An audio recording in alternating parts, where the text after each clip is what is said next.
Aujourd'hui, on va parler avec Pierre Chaillot et moi-même, Jérémy Mercier, de la recherche, à la recherche de la vérité. Est-ce que tu peux nous rappeler, Pierre, qui tu es et d'où tu viens?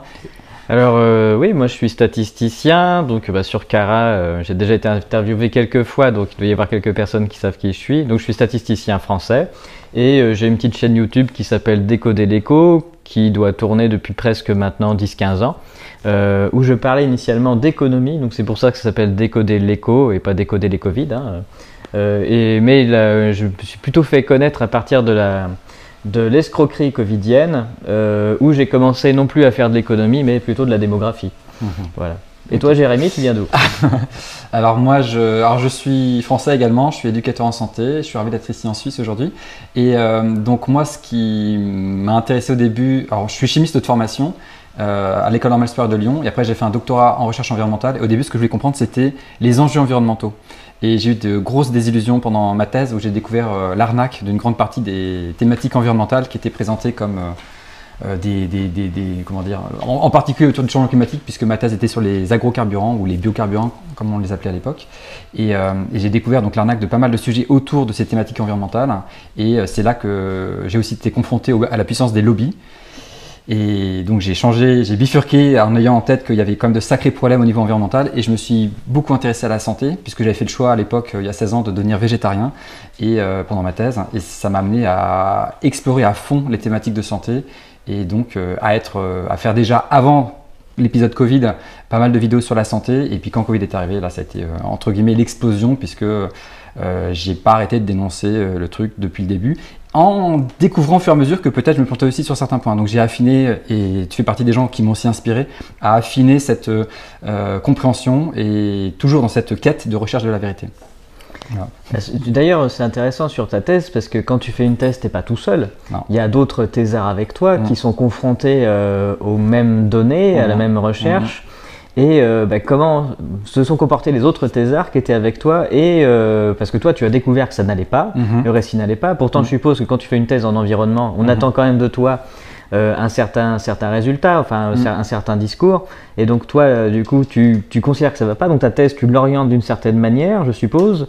Est-ce que tu peux nous en dire un mot? Et puis aussi qu'ont fait les autres thésards? Alors moi je suis arrivé, donc ma thèse était à l'Imperial College à Londres. Et j'avais décidé d'aller là-bas parce que je savais qu'il y avait plus de transdisciplinarité que ce qui se faisait en France. Et donc j'étais très enthousiaste sur les biocarburants, que j'appelle agrocarburants. Dès le premier chapitre de ma thèse, j'explique pourquoi le terme biocarburant, je ne veux pas l'utiliser parce que ça engendre de la confusion. Les gens peuvent imaginer que ça vient d'agriculture bio ou des choses comme ça. Alors c'est un peu moins le cas en anglais, parce qu'on dit organique plutôt que bio, mais n'empêche qu'il y a quand même une confusion, et je voulais absolument l'éviter. Je voulais avoir un terme neutre parce qu'il s'agit de carburants issus de ressources agricoles, tout simplement. Là c'est parfaitement neutre pour moi. Et donc j'étais naïf sur les agrocarburants à ce moment-là. Et j'ai mis à peu près 6 mois pour comprendre. Je me suis dit, dans quoi je me suis embarqué là? Oui. J'ai compris vraiment l'arnaque et le fait que c'était présenté comme une alternative verte, écologique, le futur, etc. Et je me suis rendu compte que en fait, si on s'en tenait aux impacts environnementaux stricts, il n'y avait pas de bénéfice, voire même, ça pouvait être même pire que les carburants fossiles qu'ils étaient censés remplacer. Donc pour moi, c'était vraiment une grosse claque. Et quand j'ai commencé à en parler autour de moi, les gens n'étaient pas forcément... Il n'y avait pas beaucoup de thésards qui étaient spécifiquement sur les agrocarburants autour de moi. C'était un centre de environmental policy, de politique environnementale. Et il y avait plein de thématiques autres, agricoles, électricité, etc. Donc il n'y avait pas beaucoup de thésards sur les agrocarburants. Mais la plupart, de toute façon, ne voulaient pas vraiment ouvrir les yeux. Et puis il y a beaucoup de chercheurs, par contre, qui étaient sur mathématiques, et qui eux étaient financés par l'industrie, par des ministères britanniques, etc., qui attendaient des conclusions. Et donc en fait, ils faisaient pas un travail de chercheur, ils faisaient un travail de consultant. Et ça, c'est ce qui m'a choqué, mais horriblement. Moi, je me suis dit, je suis en thèse, je suis censé faire un travail de recherche indépendant, objectif. Et autour de moi, je voyais pas ça. Et donc j'étais très isolé. La chance que j'avais, c'est que mon directeur de thèse, c'est un avocat canadien hyper sympa qui m'a fait confiance, qui n'était pas vraiment un scientifique de formation, mais il m'a fait confiance. Il m'a dit, Jérémy, si tu sens que ta voix elle est juste, t'y vas. Peu importe ce que les autres te disent. Et ça m'a beaucoup guidé, et ça fait que je suis allé au bout de ma thèse non sans difficulté. Alors j'ai eu des menaces et des pressions pas possibles de ma fondation française qui finançait mon travail. À un moment, je me suis même dit, ils vont me buter, quoi. Enfin, j'allais tellement pas dans le sens de ce qu'ils racontaient. Et je me souviens que la représentante de Total à l'époque, lors d'une réunion à mi-parcours, elle m'a hurlé dessus, elle m'a insulté de tous les noms, parce que ce que je disais n'allait pas dans le sens de ce que voulait Total. Donc ouais, j'étais bien stressé pendant un petit moment. Puis après, je dis, allez, c'est pas grave, j'y vais. Et puis, je suis allé au bout. J'ai eu ma thèse. De toute façon, c'est pas Total qui me donne ma thèse, hein, c'est l'université où j'étais. Et puis, je l'ai eu sans problème. Donc voilà. Mais après, cette confrontation au lobby et puis au milieu de la recherche académique m'a quand même bien secoué. Et ça m'a déniaisé d'une certaine manière. Et donc, à cette même période, j'ai changé mon alimentation. C'est ça qui, après, m'a amené sur la santé. Et là, j'ai vu que c'était pire encore, peut-être, puisque quasiment chaque sujet de santé que j'explore, c'est une arnaque derrière, en fait. Donc voilà. Et dont évidemment l'épisode 2020-2023, c'est une énième arnaque dans la thématique de la santé. Et c'est ce qui était bien. Du coup, on va rebondir avec toi ce que tu as fait. Comment toi, peut-être, t'es arrivé à te dire, là, il faut que je m'empare du sujet Covid. Tu as commencé vers 2020. Moi, je t'ai découvert au moment où il y a un article de fact-checking dans Libération qui est sorti, l'Aberration, hein, pas Libération, l'Aberration. Et ils ont fact-checké ta vidéo qui était excellente sur la comparaison entre Covid et grippe. Et qu'est-ce qui t'a amené à toi de poser cette question Alors oui, ce qui est assez intéressant, donc tu viens de nous parler de ton parcours à la recherche de la vérité, donc on voit d'où ça vient. Et puis, je trouve ton histoire est intéressante parce que ça met en perspective, dès ton arrivée à la thèse, tu découvres ce qu'est le monde de la recherche en réalité. Et donc ça, du coup, tu tombes dedans quand même assez jeune et tu découvres ce qui se passe, c'est l'envers du décor. Donc, alors je l'ai déjà raconté, mais moi, la première bataille, c'est février 2020. Donc la chaîne, je l'ai dit, elle existe depuis une dizaine d'années. La recherche de la vérité, moi, ça a démarré plutôt sur l'économie. Moi, j'ai une formation de statisticien en école d'ingénieur de statistique et j'ai bouffé la théorie, ce qu'on appelle la microéconomie, la macroéconomie, les théories économiques et j'aimais beaucoup ça parce que la microéconomie, ce sont des mathématiques appliquées. Donc voilà, il y a des maths, donc ça fait sérieux. On pose des équations, puis voilà, ça fonctionne, on résout les équations. Évidemment, ça a un tout petit défaut, c'est que ça correspond absolument pas à la réalité. C'est ça. mais ce qu'on nous apprend à l'école, voilà, c'est comme ça que ça fonctionne, tout ça. Et j'ai découvert sur mon premier poste à l'INSEE, en tant que chargé d'études, que toutes les statistiques qui étaient à ma disposition pour étudier l'économie des territoires notamment, montraient que tous les grands principes qu'on avait appris à l'école étaient faux. C'est-à-dire que ça s'applique absolument pas à la réalité. Les territoires français qui sont riches, notamment à l'ouest, sont des territoires qui ne sont pas du tout ouverts sur l'extérieur, sur lesquels il n'y a pas de grandes entreprises, il n'y a pas beaucoup de grands diplômes, c'est plutôt des moyennes entreprises avec des gens qui ont plutôt un niveau de technicien. En termes économiques, c'est un monde restreint, ils ne font pas d'exportation extrêmement peu, alors que c'est des territoires extrêmement riches. Et puis là, j'ai travaillé dans le Nord-Pas-de-Calais où il y a des très grosses entreprises, il y a on promeut les très hauts diplômes et du coup, il y a une grosse différence avec d'un côté des très hauts diplômes et puis des gens qui n'en ont pas du tout. Mais alors, il y a un taux de chômage énorme, un taux de pauvreté énorme, il y a un niveau d'exportation qui est énorme, il y a énormément d'échanges avec l'extérieur. Et donc voilà, on a des territoires riches de l'ouest de la France qui ne correspondent pas du tout aux standards de ce qui est attendu comme étant voilà, un territoire qui fonctionne bien. Et puis on a un territoire extrêmement pauvre et sinistré qui lui correspond au standard. Donc ça fait bizarre quand même, on est confronté à cette réalité. Et puis je tombe dans la crise, je démarre ma carrière du coup, c'est la crise de 2008, la crise économique de 2008. Voilà, où on explique qu'il y a des méchants grecs qu'on fait des mauvaises choses et qu'on fait s'écrouler l'économie. Donc évidemment c'est pas du tout ça. Mais moi ça me pose des questions. Et ça me fait me demander comment est arrivée la crise. Je lis beaucoup à ce moment-là, j'essaie de comprendre les mécanismes économiques et je découvre l'arnaque de la dette notamment, ce qui où je tire la manche de tout le monde au travail et en dehors pour dire mais c'est ce qui se passe, c'est pas du tout ce qu'on nous raconte, et c'est pas comme, enfin la dette c'est pas du tout ce qu'on nous raconte, il faut en parler, etc. J'écris même des papiers au sein de l'Institut sur le PIB, etc. qui sont relus par les pairs et diffusés. Et qui sont acceptés ces papiers? Oui, on a une assez grande liberté quand même. C'est juste qu'on n'est pas nombreux à sortir du moule, tout simplement. Mais quand on sort du moule et que le travail est sérieux, on est publié, il n'y a pas de problème. Et c'est là que je fais une vidéo sur ma chaîne sur l'arnaque de la dette, où je commence à la travailler. C'est ma première découverte que voilà, tout ce qu'on nous raconte d'un point de vue théorique en économie, c'est entièrement bidon. Pourquoi? Parce que les hypothèses initiales sont fausses, tout bêtement. Les hommes ne se comportent pas comme des robots qu'on pourrait manipuler comme ça et qui considèrent que tout a un prix. Enfin, voilà, toute la théorie initiale est fausse, mais on a besoin des hypothèses initiales qui simplifient le réel pour faire des équations. Et comme on a des équations, Ça fait sérieux. Ça fait sérieux. Ouais, ça. Et les gens pensent que voilà, on a résolu l'économie. Plus on applique les préceptes économiques de microéconomie, pire c'est pour les gens, mais c'est pas grave. Ah ouais. Voilà. Ça, c'est comme le médicament. Un médicament théorique qui est censé fonctionner. Voilà, on rend malade les gens. Plus ça va, plus ils sont malades, mais c'est pas grave. Après, ça ira mieux. Oui, tout à fait. Le deuxième passage me concernant, c'est la lecture de La stratégie du choc de Naomi Klein, qui est vraiment aussi un déclencheur incroyable, où du coup je pense que j'ai dû le lire en 2017, un truc comme ça, où ça ajoute, j'avais déjà compris du coup l'arnaque économique, la pression économique que mettait le rôle de l'école de Chicago, enfin tout un tas de choses, sur la théorie économique, comment ça tenait le monde. Bon, la stratégie du choc arrive et impose quelque chose de nouveau.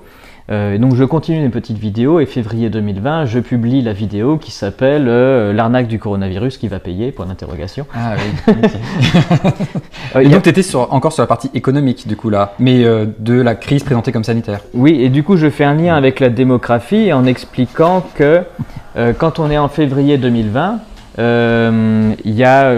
on parle que du Covid dans les médias, ce qui moi m'énerve profondément parce qu'il y a des sujets économiques importants, il y a le chômage, les retraites, il se passe tout un tas de choses. Et il y a des médias qui font où c'est 100% Covid à la télé et nous disent que c'est un virus va ravager l'humanité parce qu'en Chine il y a 2500 morts en un mois. Ouais. Et donc je rappelle juste que voilà, tous les jours en Chine il décède 80 000 personnes, quelque chose comme ça. Donc 2500 morts en un mois quand il décède tous les jours 80 000 personnes, c'est qu'il se passe rien. Enfin, on va être clair, c'est un non-phénomène. Et c'est pas possible de faire peur avec des statistiques aussi faibles. Donc je pars juste sur ces états très simples. Et ça va être le début du boulevard qui s'ouvre. Du boulevard qui s'ouvre sur. Enfin voilà, et je fais ça tout du long ensuite. Pendant 2 ans, je rappelle juste ce que sont les chiffres.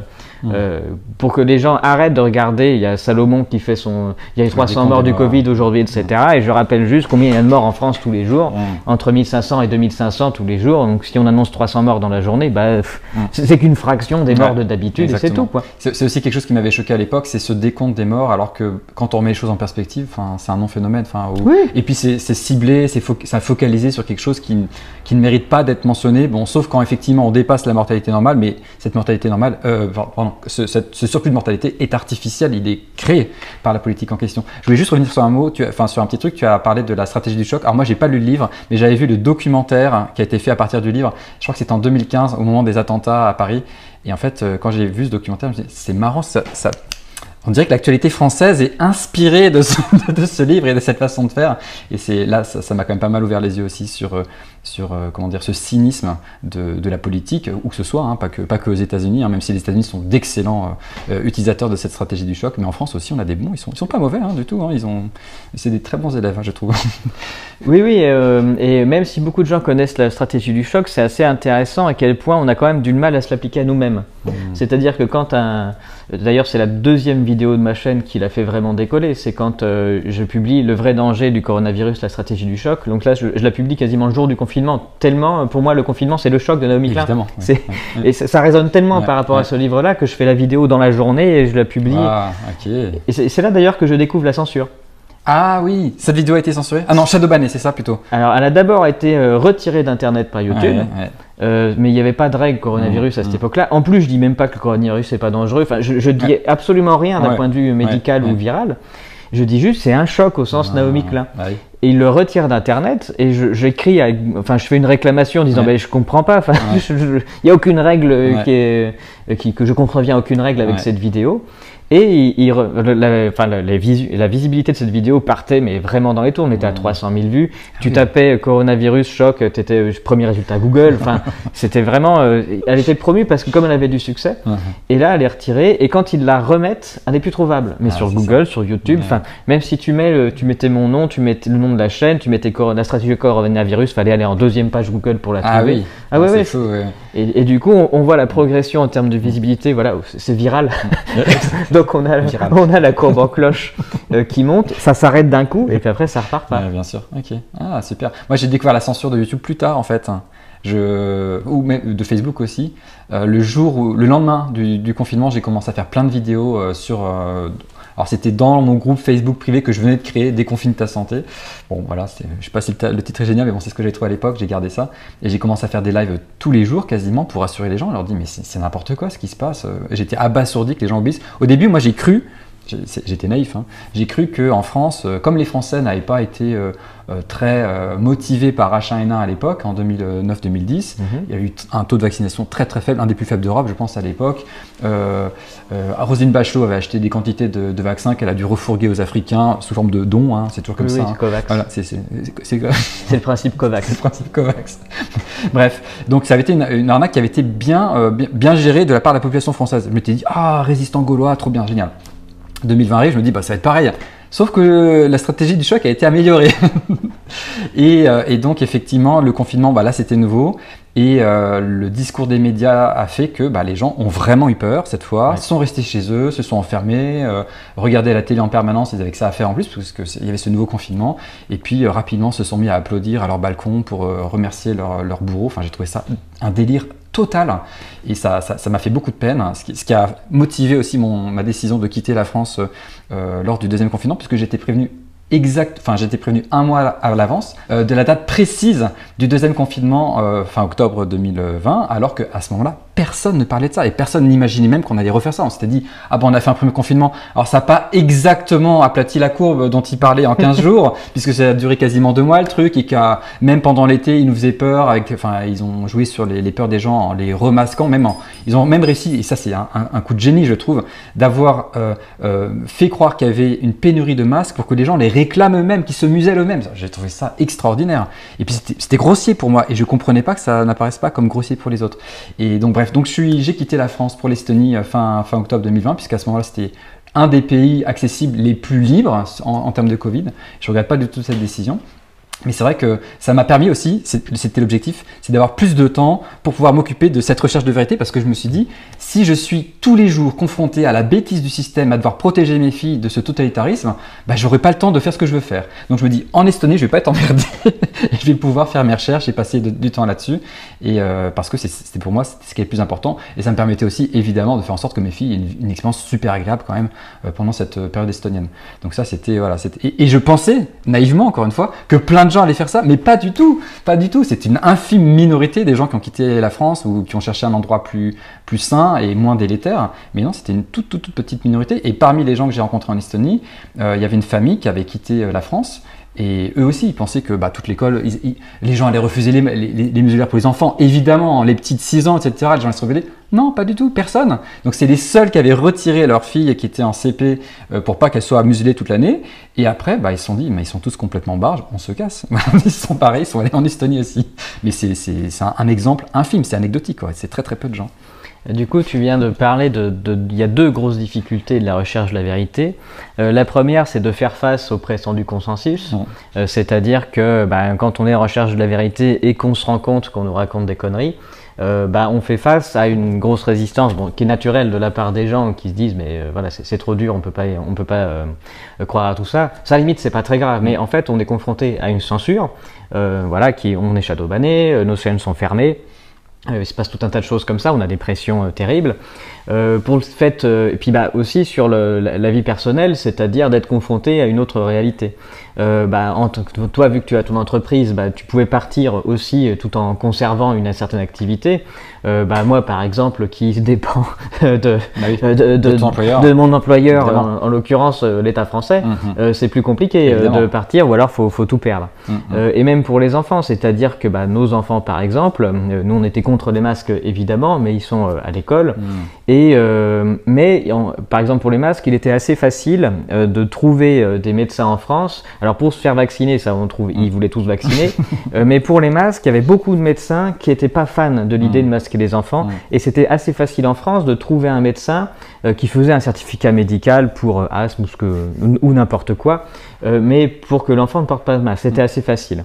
Je suis d'accord, mais moi j'ai eu ce genre de certificat, mais à l'école ils en voulaient pas. Ils estimaient que le contexte de cette plus grave pandémie depuis un siècle faisait qu'on allait outre la décision du médecin. Enfin, c'est incroyable. Mais même, nous on était dans une école qui pouvait l'accepter, mais sauf que nous on a demandé à nos enfants parce que ne pas porter le masque, c'est être identifié. Ah, bien sûr. Et donc ça met même un enfant qui est assez jeune en primaire. être identifié dans la cour comme être celui qui ne porte pas de masque à une époque où tout le monde est stigmatisé, c'est-à-dire que les enfants se prennent des remarques de la part des parents tous les jours parce qu'il faut qu'ils portent le masque pour pas ramener le virus à la maison. Si toi tu mets le tien qui n'a pas de masque, donc nous on a demandé à nos enfants, on leur a dit vous avez le choix, c'est assez facile, on peut vous trouver un certificat médical et vous n'aurez pas le masque à la maison, mais vous serez tout seul. Donc on a rassuré nos enfants en disant il se passe rigoureusement rien si ce n'est que les gens sont fous et que ça se traduit par... Ça va quand même déjà. Oui, ça se traduit par le port du masque. Donc voilà, vous ne tuerez pas votre grand-mère en lui rendant visite, ce qui est l'objet de notre conférence, ce qui était l'objet de notre conférence. Mais du coup on a rassuré nos enfants en disant voilà, il faut que vous ayez conscience que les gens sont fous, ils ont peur, il faut qu'on porte des masques, ça sert rigoureusement à rien. Mais vous avez le choix, soit vous allez vous distinguer, ce qui n'est pas facile, d'assumer quelque chose de différent, soit dans ces cas-là vous portez le masque, vous l'enlevez dès que vous pouvez, vous repérerez qui sont les profs, les instits qui s'en fichent et vous vous arrangerez avec ça. Mais voilà, on vous mettra, vous ferez semblant, mais vous ferez comme les autres. Mais en fait, chez les enfants, il y en avait certains qui répétaient ce que disaient les parents et qui étaient vindicatifs. Et d'ailleurs, beaucoup d'enfants qui posaient des difficultés scolaires se sont trouvés un rôle à devenir tout d'un coup les matons des autres. Ça leur a donné un petit pouvoir de dénoncer ceux qui portaient pas le masque. Le cancre capot. Exactement. Il s'est passé des choses comme ça. Mais au niveau des petits, beaucoup s'en fichaient, assez rapidement s'en fichaient, le mettaient en dessous le nez, etc. Okay. Voilà. Mais nous, on leur a laissé le choix. Et du coup, nos enfants ont plutôt fait le choix de faire comme si. Même si, voilà, ils trichaient, enfin, le masque, ils arrêtaient le gel hydroalcoolique. Parce qu'il y avait aussi le gel hydroalcoolique. Je sais. Qui est pire que les masques, parce qu'il y avait des enfants qui avaient les mains défoncées. C'est ce qui arrive à ma fille, elle en a mis une fois, et ça lui fait vraiment, elle avait des plaques sur les mains, et donc il a fallu qu'elle se batte, enfin qu'on se batte pour que les profs ne lui en foutent pas sur les mains. Il y en a qui voulaient vraiment leur mettre, il y avait un rite d'ablution avant d'entrer en classe qui était nécessaire. Ça a été, quand j'ai vu le niveau de bêtises crasse, malheureusement, des profs qu'avait ma fille aînée qui rentrait en 6e à ce moment-là, je me suis dit, mais je peux pas me battre contre ça, c'est pas possible. Et en plus de ça, les parents autour réclamaient que les profs vérifient bien tout. C'était insupportable. On a eu des exemples assez fous. Oui, il y a un prof de français qui était au demeurant et qui était exceptionnel en termes d'enseignement. Du coup, ça c'était sympathique, mais qui a dit aux enfants à ce moment-là, de fils qui était en 6e, que le masque il fallait le porter parce que c'était une question de vie ou de mort. Voilà, et il a pris comme exemple, vous vous rendez compte, l'année dernière, il y a Kevin qui a perdu son grand-père. Enfin, sur un collège de 600 gamins.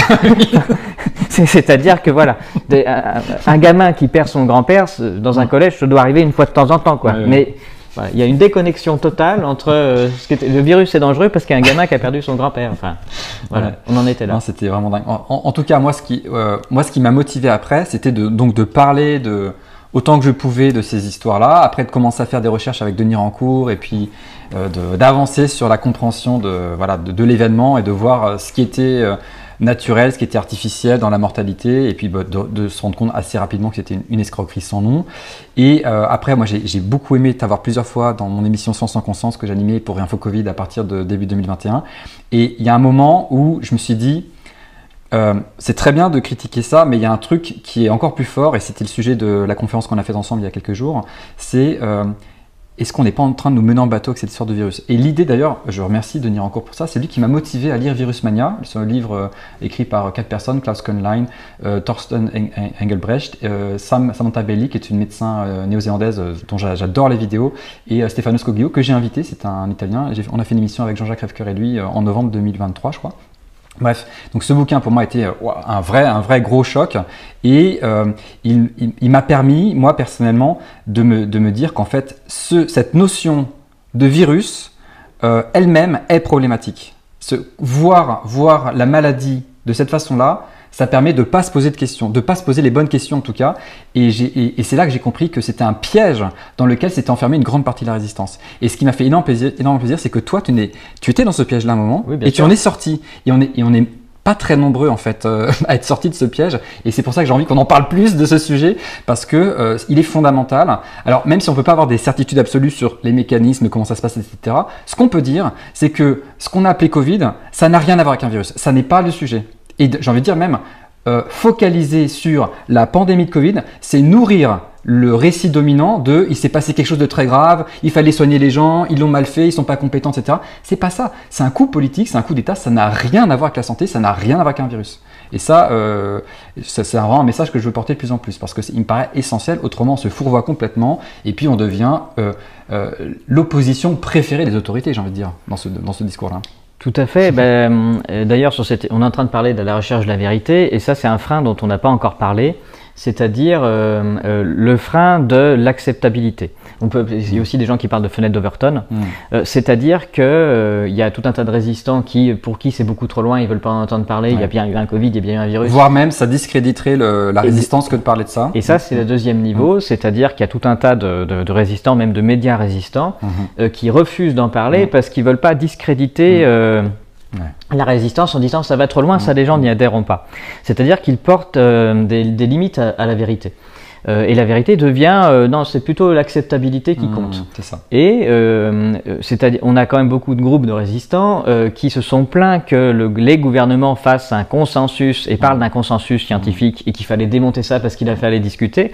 Mais il y a un gros groupe de résistance a décidé qu'on allait faire un consensus de la version alternative qui est la bioweapon inventée en Chine. Alors le fameux virus extrêmement tueur mais asymptomatique quand même. C'est ça. On n'arrive pas à voir qu'il s'est passé quelque chose. Mais quand même. Et d'ailleurs, ce qui me pose un énorme problème, c'est-à-dire qu'ils préparent le coup pour la prochaine fois. Parce qu'ils disent, ce bioweapon-là n'a pas fonctionné, mais attention, le prochain coup, le virus X, la grippe aviaire, ce sera terrible, et du coup, il faut se méfier. Et d'ailleurs, donc il faut lutter contre les laboratoires P4 qui créent des bioweapons, etc. Alors qu'il n'y en a pas de trace. On leur présente le fait qu'il n'y a pas de trace de ça, que tout le monde est tombé malade en même temps, ce qui n'est pas impossible qu'il y ait une transmission, par exemple, ce genre de choses. Je commence à voir des choses sur Twitter où ils commencent à dire oui, du coup, ça veut dire qu'ils ont lâché le virus partout dans le monde en même temps. Ça y est. Il faut trouver des. On repart sur des raisonnements circulaires où on ne va jamais se confronter à la vérité. Ils ont donc lâché des virus asymptomatiques partout en même temps sur la planète. Donc, quand même des gros moyens pour lancer le virus asymptomatique. D'ailleurs, je suis toujours en Covid asymptomatiquement, je précise. Tout à fait. Mais ça, c'est presque un de nos plus gros freins, je trouve. C'est-à-dire que la résistance se met finalement…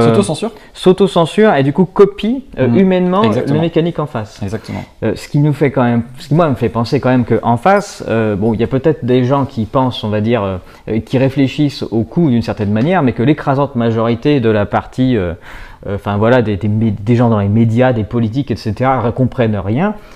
Et sont juste en train de réagir de manière grégaire pour protéger un narratif qu'ils appellent consensus. Ils pigent rien, ils se cachent derrière des scientifiques en blouse blanche. C'est exactement ça. Mais la résistance, du coup, fait la même chose sur un autre consensus.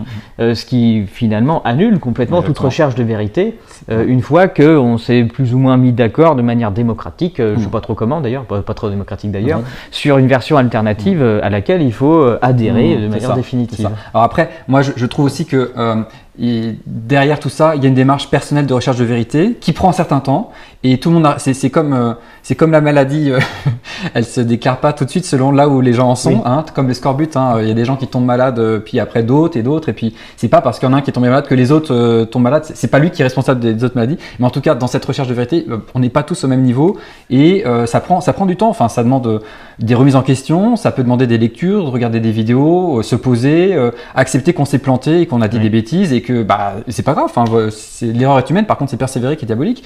Donc voilà, et moi, je milite pour que au moins il y ait un débat qui s'ouvre. Il s'est un peu ouvert dans le monde anglophone.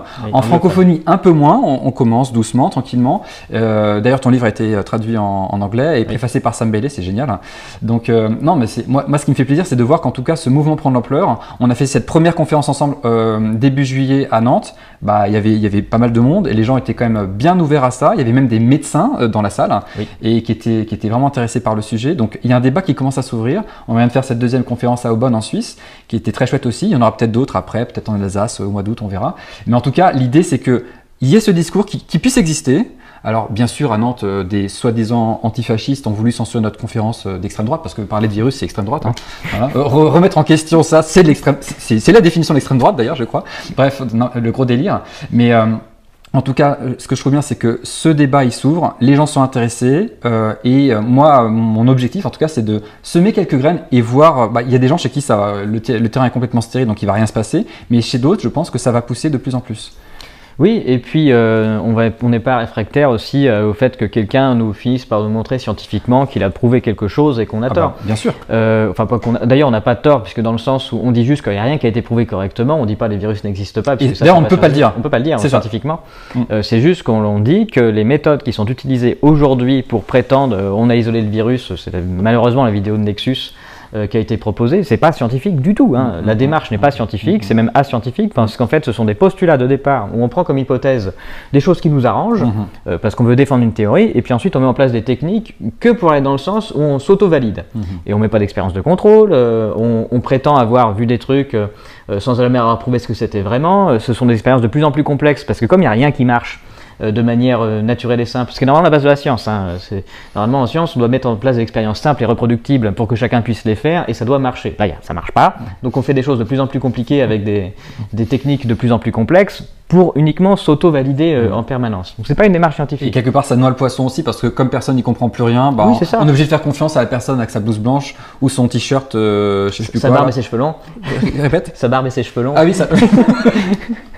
Voilà, ça là, voilà, ce côté-là peut rassurer des gens, leur dire non, lui c'est un vrai là, je comprends pas ce qu'il raconte, mais il a forcément raison. Et ça c'est terrible. Ça... Oui, et puis tout le monde peut avoir raison sur une certaine partie, c'est-à-dire avoir dit qu'il y avait quand même une panique organisée, bien sûr, qu'il y a Big Pharma qui s'en fout plein les poches. Bien sûr. Là, on est tous d'accord, mais on a le droit d'être aussi en désaccord d'un point de vue scientifique, statistique, même sur la manière d'appliquer la science aussi, les conclusions qu'on peut en tirer. La physique, la chimie qui est utilisée, l'algorithmie aussi. Enfin, on a le droit d'être critique sur tous les aspects. Normalement, c'est que comme ça qu'on progresse. Ouais. Et c'est pour ça que finalement, dans la résistance, je pense qu'il faut revenir à donner cette envie de recherche de vérité, même quand on croit qu'on est arrivé au bout. Parce que je pense qu'il y a beaucoup de gens qui se contentent de ce récit alternatif qui plaît complètement aux autorités et qui est très problématique parce qu'il va nous foutre dedans à la prochaine pandémie. Là, c'est clair. Donc, il faut travailler encore et encore un discours qui va donner aux gens dans la résistance, et cette résistance en plus elle grandit de plus en plus quand même, c'est quand même génial. Et il faut leur donner envie de, malgré toutes leurs certitudes actuelles, ceux continuer à se poser des questions et toujours être dans cette recherche de vérité. Sinon, ça va être assez compliqué la suite. D'ailleurs, quelque chose qui est assez gênant du côté de la résistance, c'est que accréditer la théorie de la bioweapon inventée en Chine, ça veut dire valider toutes les mesures qui ont été prises. Parce que s'il y a une arme biologique inventée en Chine, responsable de malades et de morts, cela justifie les mesures militaires, guerrières et de guerre qui ont été mises en place ces dernières années. C'est-à-dire qu'on valide le fait qu'il y ait eu un conseil restreint de guerre, avec le nous sommes en guerre, puisque ça devient une bioweapon, donc une arme biologique, ça justifie le fait qu'on croit qu'il y ait une guerre qui a été mise en place, et donc que toutes les libertés s'effondrent puisque c'est la guerre. Donc on passe en mode agression extérieure, et donc ça justifie tout. Donc vouloir s'enferrer dans cette théorie-là, ça accrédite la totalité de ce qui a été mis en place. Ça veut dire qu'on valide le fait que les autorités avaient raison de faire ce qu'elles ont fait. Absolument. Donc c'est pas une bonne stratégie du tout. Même si on y croit, c'est pas une bonne stratégie. Donc il faut vraiment la critiquer jusqu'au bout. Donc attention vraiment à pas penser qu'il y a eu de l'incompétence de la part des autorités. C'est vraiment le contraire. C'est des compétences extrêmes et une très bonne maîtrise des mesures de torture psychologique. Ils ont appliqué à la lettre la manipulation exactement comment ça doit faire. Ça a été fait c'est des gens brillants à ce niveau-là. Donc il faut surtout pas croire à l'incompétence, et il faut sortir, je pense, de cette croyance qu'on est en guerre contre un virus. On est en guerre contre le mensonge et une prise de pouvoir hallucinante sur les libertés individuelles. Ça, c'est vraiment, à mon avis, ce qu'il faut retenir de cet épisode. Alors on est quand même en guerre contre la compétence. D'une certaine manière, parce qu'en effet, c'est pas les gens qui nous dirigent sont incompétents et comprennent rigoureusement rien. Et c'est d'ailleurs pour ça qu'ils sont choisis. mais ceux qui sont au-dessus, qui donnent les règles, sont très compétents. En dessous, il faut qu'appliquer les règles. Les cabinets de conseil, ils ont compris comment fonctionnaient les gens, comment les manipuler, etc. Mais oui, on a quand même des veaux au niveau de la direction en haut qui attendent juste qu'on leur dise quoi faire, parce que eux maîtrisent absolument rien. C'est pas leur rôle là-dedans. Exactement. Ok. En tout cas, voilà. Donc peut-être qu'on peut conclure là-dessus sur ce besoin de recherche de vérité à maintenir ou à relancer. chez tout le monde et en particulier dans la résistance où il y a déjà cette démarche qui a été mise en place à un moment et qui s'est peut-être arrêtée un peu trop tôt. Je pense que à mon avis c'est le travail de toute sa vie, quoi. En permanence c'est un cap à garder, c'est la recherche de la vérité quoi qu'il arrive. Et je suis entièrement d'accord avec toi et on rappelle que même c'est la démarche scientifique et celle de la vérité, c'est la même chose et c'est une démarche itérative, c'est-à-dire qu'on s'arrête jamais. On est tout le temps en train de se questionner sur ce qu'on croit, sur ce qu'on sait et on va jamais s'arrêter. Et c'est pour ça ce qui fait qu'on continue, on continue d'avancer en recherche de la vérité et puis voilà, jusqu'au bout, quoi. Jusqu'au bout. C'est passionnant, parfois c'est difficile, ça prend du temps, parfois c'est des claques, mais bon, c'est génial. Moi, oui, c'est génial, je suis d'accord. Partez à la recherche de la vérité.